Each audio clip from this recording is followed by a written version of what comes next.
स्नेह ही सब कुछ है, प्रेम ही सब कुछ है। आज किसी दूसरे के घर में जन्म ली हुई बेटी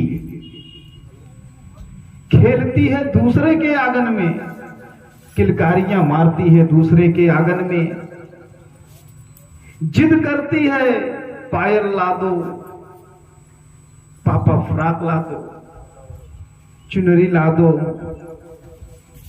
किसी दूसरे के आंगन में। लेकिन जब वह ब्याहित हो जाती है, उसका गौना जाता है जब किसी अन्य के यहां, तो कल्पना करो जरा सा,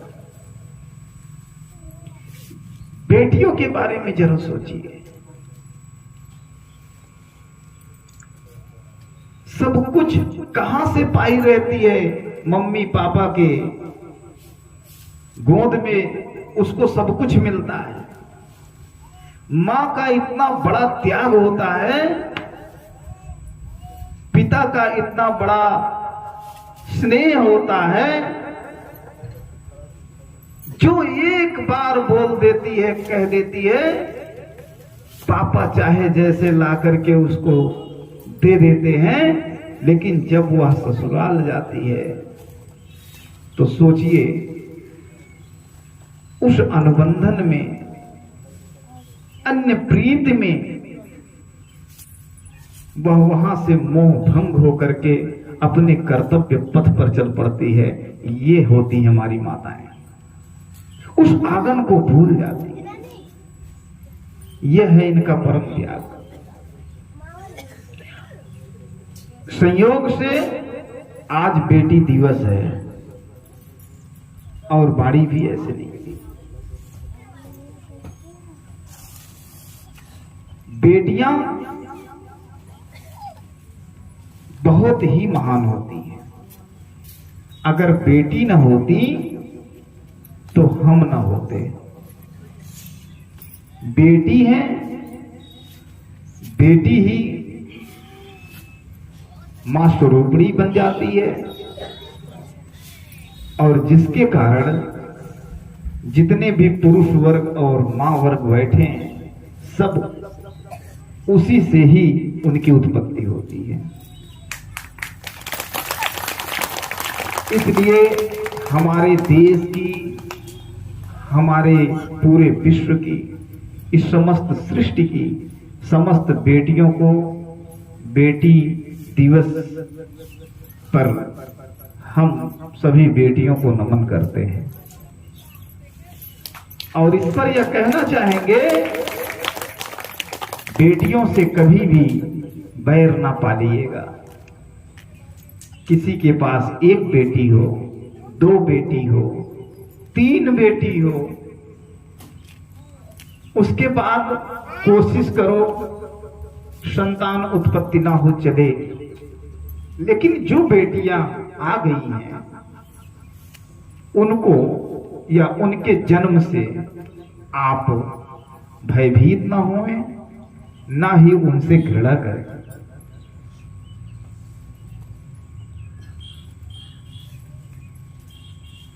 आपका कर्तव्य है अपने बच्चों को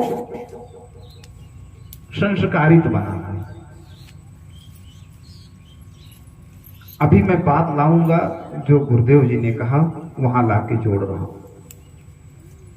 आपका काम है संस्कार देना।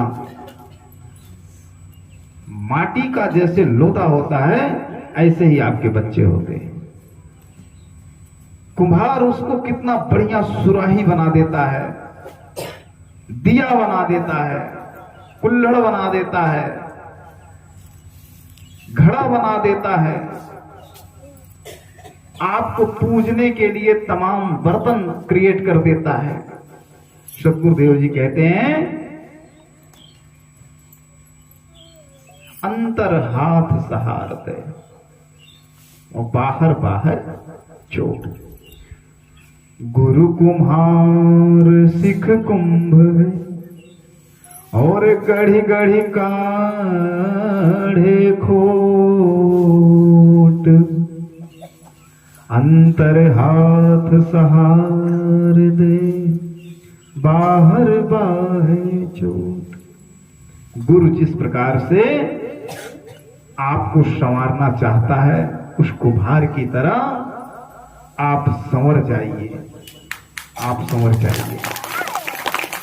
इसलिए संतजन, गुरुजन आपकी गलतियों पर आपको इशारा करते हैं, आपको समझाते हैं, आपको सही पथ पर लाने का कार्य करते हैं, लेकिन दुर्भाग्य है कि लोग समझ नहीं पाते।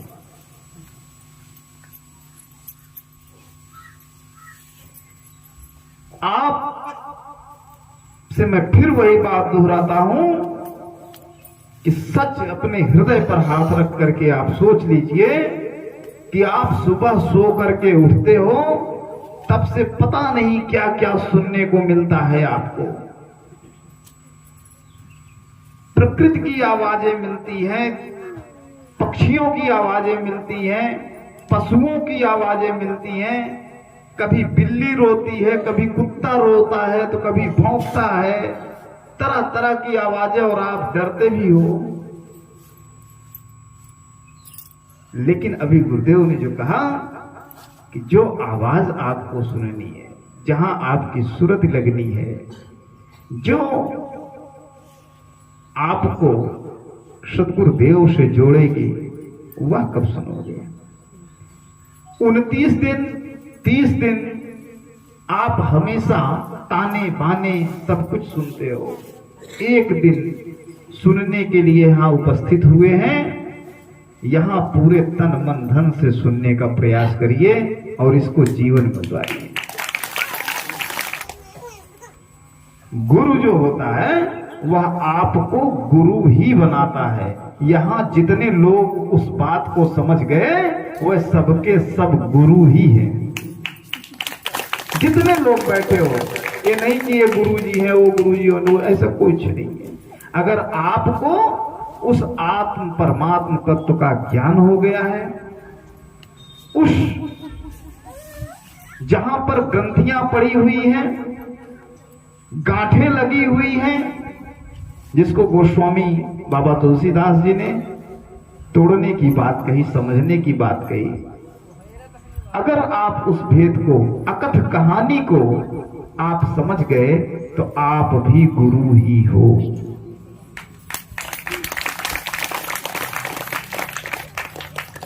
इसलिए कभी किसी चीज में आप देरी नहीं करते हो।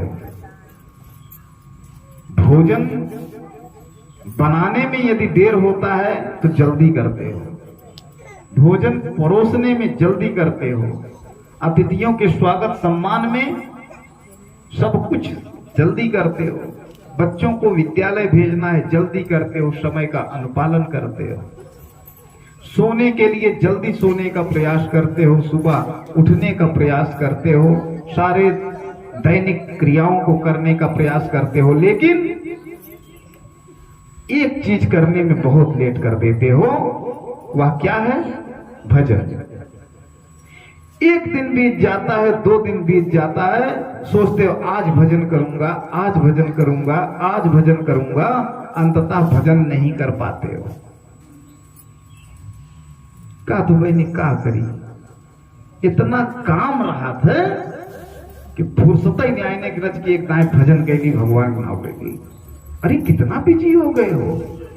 जब सांसें अटक जाती है तो कोई काम नहीं आता है। समझ में आई बात? तब सब कुछ छोड़ करके होता है कि कैसे कैसे चियरा बचाई जाए। सही है गलत है?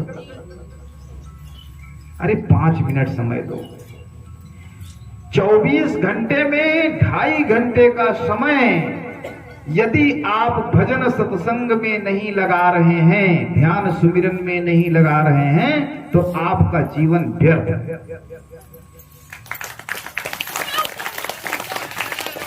लेकिन फिर भी गुरुदेव, गुरुमाता जी की कृपा है, उन्होंने कहा कि यदि व्यक्ति बात को समझ जाए और 1 घंटे भजन सुमिरन करेगा फिर भी उसको पूर्ण लाभ प्राप्त होगा। अब समझिए जरा सा, फिर भी लोग भजन करने को तैयार नहीं, बिल्कुल नहीं तैयार। मैं तो चाहता हूं कि आप सच्चाई जान लो, आपसे परमात्मा का लगाव हो जाए, आप परम ज्ञान को प्राप्ति कर लो, आपका संपूर्ण दुख आपके ज्ञान से दूर हो जाएगा। लेकिन आप खुद नहीं चाहते हो। अच्छा, अगर कुछ बता भी दिया गया है संयोगवश, तो आप करते नहीं हो। जो चीज आपको यहां मिल जाएगा या मिल रहा है, वह आपको शायद ही कहीं मिले, ये मैं बिल्कुल एकदम से बंद।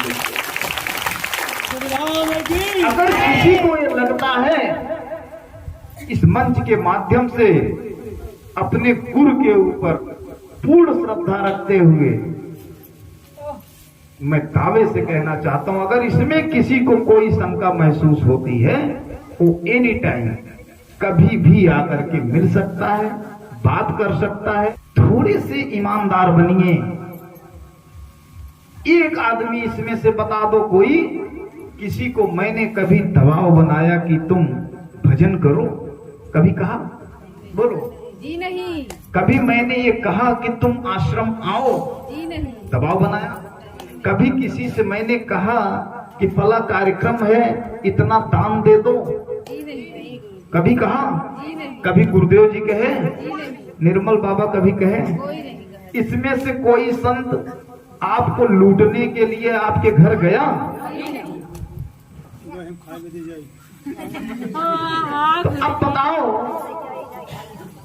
मेरी बात समझो। मेरे कोई भक्त इसमें से, हमारी कोई कार्यकर्त्री आपके घर चंदा लेने गई? नहीं। तो आप बताओ, आपका जा क्या रहा है? क्या जा रहा है आपका? और मैं कह भी नहीं रहा हूं कि आप आओ। मैं केवल एक चीज चाहता हूं कि आप राम जी से सच्ची नाता जोड़ लो, सच्ची में जोड़ो। इस झूठ मूठ का करना बंद कर दो। एक सोने की प्लेट ले लिया, पीतल की ले लिया, इतनी बड़ी मुद्रिका ले लिया, लड्डू गोपाल ले लिया, ये कर लिया, वो कर लिया। मैं विरोध थोड़ी कर रहा हूं, तुमने सब कुछ कर लिया। अरे भैया, सब कुछ कर लो, हमसे उससे नहीं मतलब है। प्रेम लेकिन जरूर करो, इसको याद रखो। जो सार है, प्रेम जगत का सार। रच न फूटे और चोर न लूटे, दिन दिन बढ़त सवायो, पायो जी मैंने राम रतन धन पायो। अब गाते सब हैं, नाचते सब हैं, लेकिन पाए क्या? अभी यही नवरात्रि आएगा, सब कन्या पूजन करेंगे। करेंगे कि नहीं करेंगे? अरे भाई बोलो, करोगे ना? दान करोगे, दक्षिणा करोगे, कन्या पूजन करोगे, उसको मां भगवती का स्वरूप बना करके पूजोगे। मैं गर्व करता हूं हमारे राष्ट्र की संस्कृति पर, ऐसा किया जाता है। लेकिन जिन कन्याओं का बलात्कार करने वाले बलात्कारी हैं, जिन कन्याओं का शोषण हो रहा है, जिन कन्याओं को रोड पर चलने में डर लगता है, जिन कन्याओं को अकेले घर में रहने में डर लगता है, जिन कन्याओं को विद्यालय जाने में, कॉलेज जाने में, ट्रेन पर यात्रा करने में, बसों में चलने में डर लगता है, तो फिर जरा बताओ तुम्हारी ऐसे पूजा का क्या अर्थ है? इसलिए अपने घर में सभी कन्याओं को सबल बनाओ, मजबूत बनाओ और बच्चों को संस्कारित करो, ताकि कोई भी बापी किसी कन्या की तरफ आंख उठा करके ना देखे। ये आपकी सच्ची भगवती पूजा होगी, ये आपका सच्चा त्याग होगा, समर्पण होगा। जब आप बच्चे को शिक्षित करके मजबूत बनाएंगे तो खुद टक्कर लेने के लिए मैदान में खड़ी हो जाएगी। और हमेशा हलाल किसको किया जाता है? बकरी को। किसको? बकरी कि शेर को? बकरी की बकरी अभी किसी को कह दो कि ओझा बाबा लोग कहते हैं ना, क्या कहते हैं, एक मुर्गा ला के दो, एक बकरी कटवा कर, फला मंदिर पे, फला चौरा पर, फला जो भी स्थान है वहां इनकी बलि देंगे। आपसे मैं पूछता हूं, बलि देने के लिए मुर्गा मुर्गी ही है, बकरा बकरी ही है, और कुछ बलि देने के लिए नहीं बचा है भाई? सेठ जी बताइए।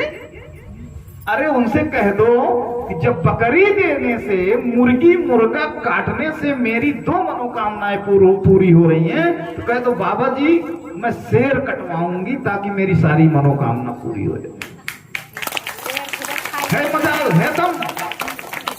इसलिए बच्चों, बकरियां काटी जाती हैं, भेड़ें काटी जाती हैं, मुर्गे मुर्गियां काटी जाती हैं, इसलिए नहीं कि उनको बलिदान करने के लिए ईश्वर ने पैदा किया है। उसका केवल एक ही कारण है कि जो भी कमजोर बन के समाज में बैठा हुआ है, सभी लोग उसका गला काट देते हैं, सभी उनके गले काटने को। बाकी चाहे छोटा सा कीड़ा हो, चाहे बड़ा जंतु हो, चाहे तुम हो, चाहे मानव समाज हो, सब के सब परमात्मा के ही अंश हैं, सब में समान रूप से परमात्मा विद्यमान है।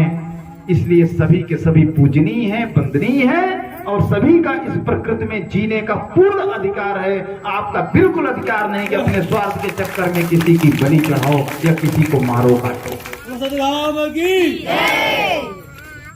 मेरी माताओं बहनों, भैया बाबू, भजन से नाता जोड़ो। अभी क्या कहा, तोर मन कहे तो मोह से नाता जोड़। तो भजन से नाता जोड़ने को कह रहा हूं ना।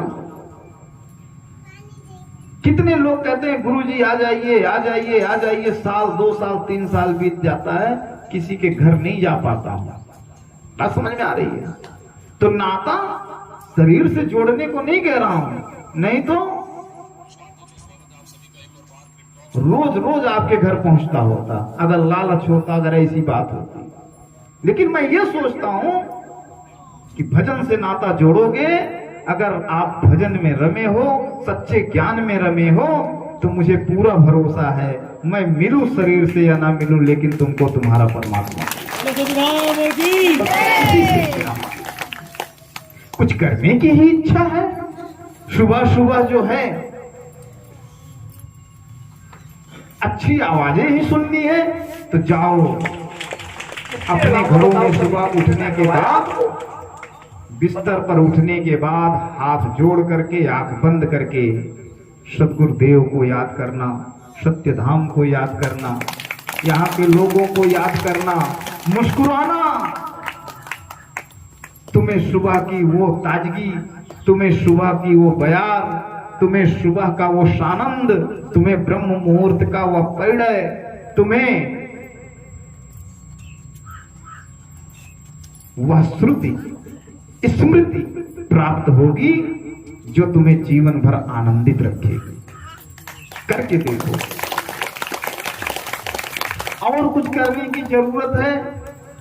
बच्चा का बर्थडे ही मना रहे हो तो कोई जरूरी नहीं है कि आप हजारों रुपए केक ही मंगा के काटो, तो उसको चाकू से काट रहे हो, क्या संस्कार दे रहे हो? और काटने के बाद उसको मुंह में लभेर दे रहे हो ऐसे ऐसे। घर में बच्चे का जन्मदिन मना रहे हो, केक मंगाते हो उत्सव के लिए, उसका प्रसाद वितरित करने के लिए, खाने के लिए, और क्या करते हो? उसको चाकू औजार से काटते हो। काटने के बाद उसको जब किसी को खिलाते हो तो मुंह में ऐसे ऐसे कर देते हो, चपोड़ देते हो। ये क्या भाई? खाने की चीज को उत्सव है ये?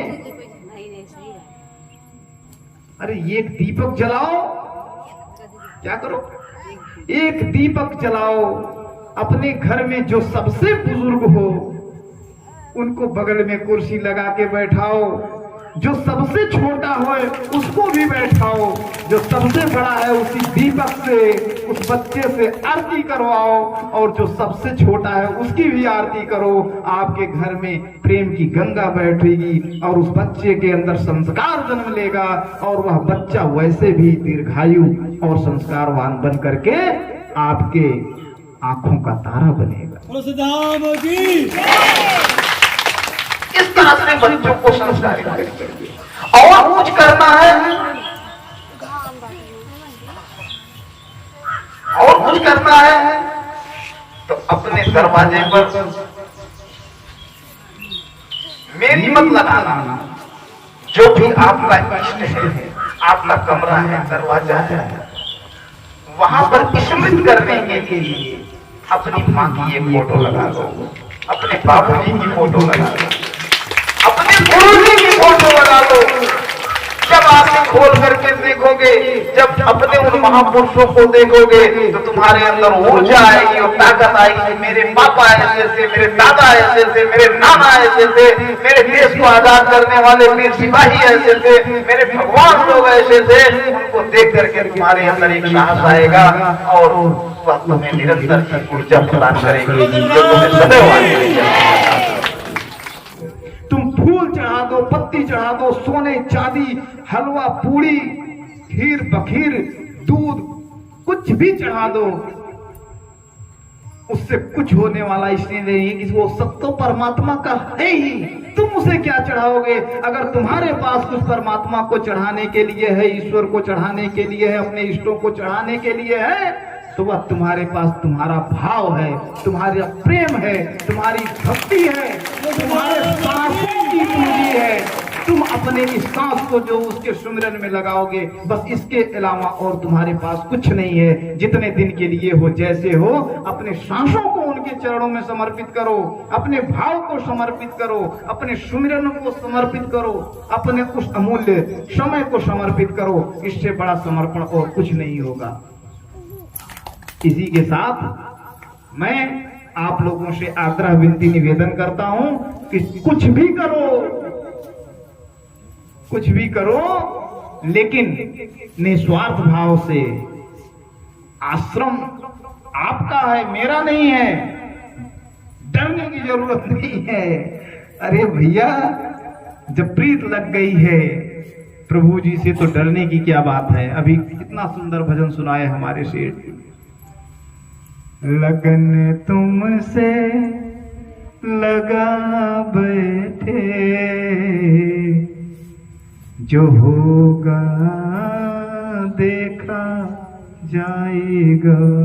हम जो भजन कर रहा है वो मेरे लिए अति प्रिय है। खुले मंच पे बोल रहा हूं, वो मेरे लिए अति प्रिय है। जो भजन करता है, जो सुमिरन करता है, जो सत्संग में आता है, चाहे उसके अंदर 1,00,000 गलती हो, वो मेरे लिए सबसे प्रिय है। जो भजन करता है वो मेरे लिए सबसे प्रिय है। बोलिए सदगुरुदेव की, नित्यानंद सदगुरु भगवान की, पूज्य गुरु माता साहिब की, आज के आनंद की, सत्यधाम की।